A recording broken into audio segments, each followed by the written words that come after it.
Yo, what's good? It's your man, 100 Grand Russ with The Rock Never Stops. And today, I just want to kind of like nerd out. I know the playoffs are going on and there are teams who are in and teams who are out. There's a lot of fans that are disappointed. And there's a lot of pundits and critics who are trying to move all over the place and say what they think their team should do. But I want to talk about the Atlanta Hawks and what I think they should do. Because I think it's fun to like think about just imaginatively what we think our teams could do. And when I say our teams, everybody who knows me and my channel, I don't really have a team. There are teams I like because of their makeup, front office, coaching, development, players, performance, all those different things. And then there's players that I like. But the Atlanta Hawks are a team that I have liked for a while now. Like I think I started liking them probably back with the Joe Johnson, Josh Smith, Al Horford, Jamal Crawford, Lou Williams days. I think that's when I started really kind of following them and enjoying how they played. But I'm a big Trae Young fan. And so I just want to jump into what I think they should do this offseason. If you like it, if you vibe with it, smash that like button for me, hit subscribe, the bell for notifications. And we can nerd out, on some other topics. But as for this offseason, I want to start with, look, there are growing pains when it comes to winning. Winning is not something that you do overnight. And when I say winning, I mean like becoming a champion, getting to the championship level, which I think is a feat in and of itself, like to get to a real contention status. It's not easy. What you have to put together and the timing of it with contracts and development and roster maneuvers and cap flexibility and increases and styles of play and matchups and coaching and strategies and systems and schemes and health. Oh God, health, especially in the era of, age of COVID. It's like, hot damn, health can just decimate the whole plan. And with all of that, it's like, it's hard, but we don't get there if we don't imagine. So let's imagine. Now, for me, when I look at this roster, I don't see a roster that's bad, that can't get to the promised land. I actually like this roster a lot. I like it a lot. I think people undervalue continuity, real, true connection and community on a team. Like when guys like each other, when guys like playing together, that means a lot. When you see the Milwaukee Bucks, those are guys, that is a band of merry men. That is freaking Robin Hood and his crew. That is, the Three Amigos or Three Musketeers. This is Band of Brothers. This is like, that is a squad where they love playing with each other. Even Giannis's brother, who's like this like amazing, energetic, person on the bench who just keeps everyone engaged and entertained and invigorated because of his energy and his physicality and toughness. Like everybody has a part to play and it works together. And the reason why they can compete without their second most important player, second best player, Chris Middleton, right?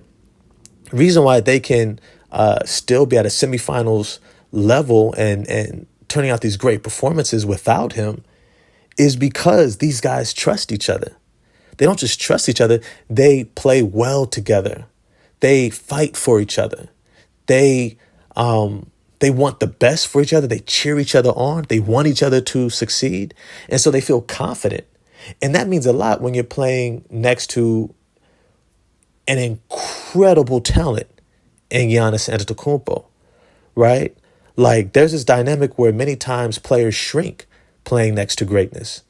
They shrink playing next to people who are so good despite being on their team, and the person might be okay with them or cool with them or friends with them. They shrink because they think less of themselves playing alongside of them. And so it takes a level of relationship, strong relationship between teammates for them to really step in and be confident in themselves and their abilities to the level of, hey, I'm going to take this shot even when you're open. I'm going to take this chance and drive to the basket even when you've got it going.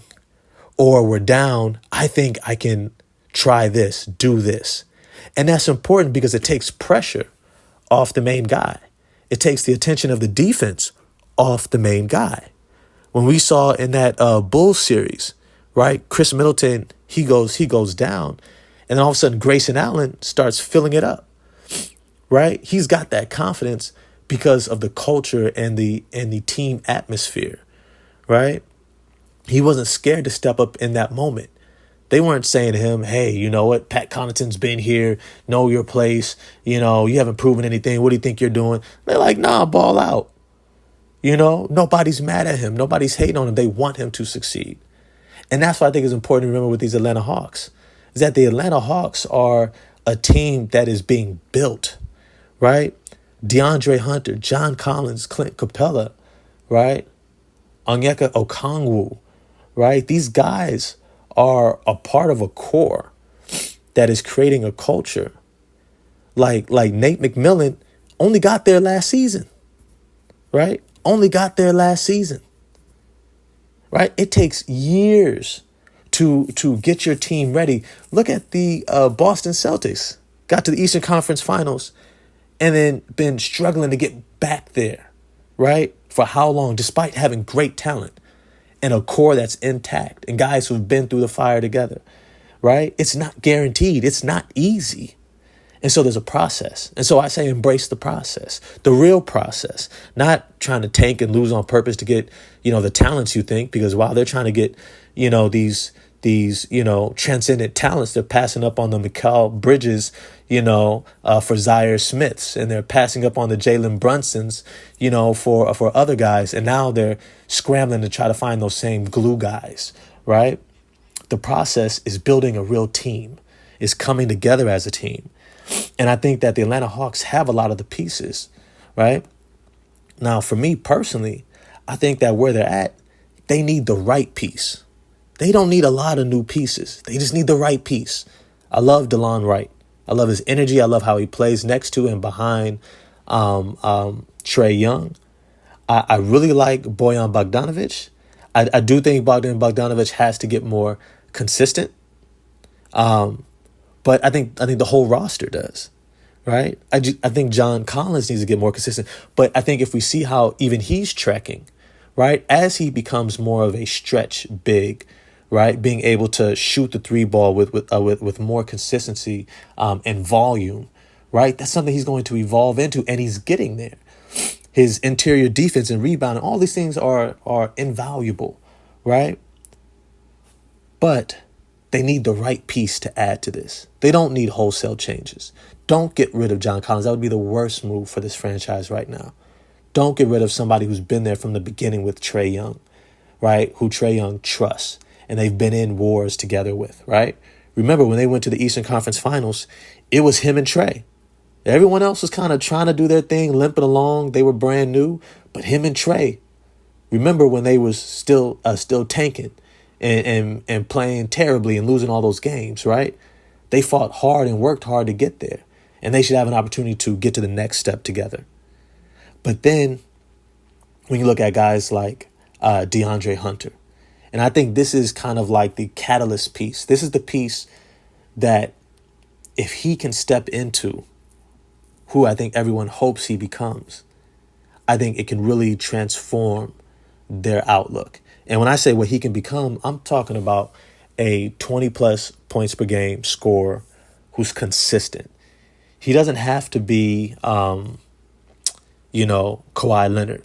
But can he get to Jimmy Butler level where he's clutch, where he can get his own, where he can lock down on defense and be an elite two-way guy, right? Who can stay healthy, right? Unlike a Jimmy Butler, but who can stay healthy and be a big-time playoff performer.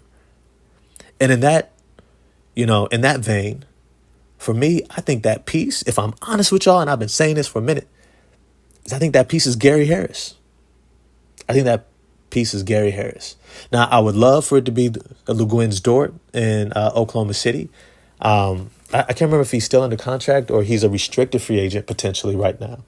But either way, he is somebody they would have to acquire, they would have to pay for, right?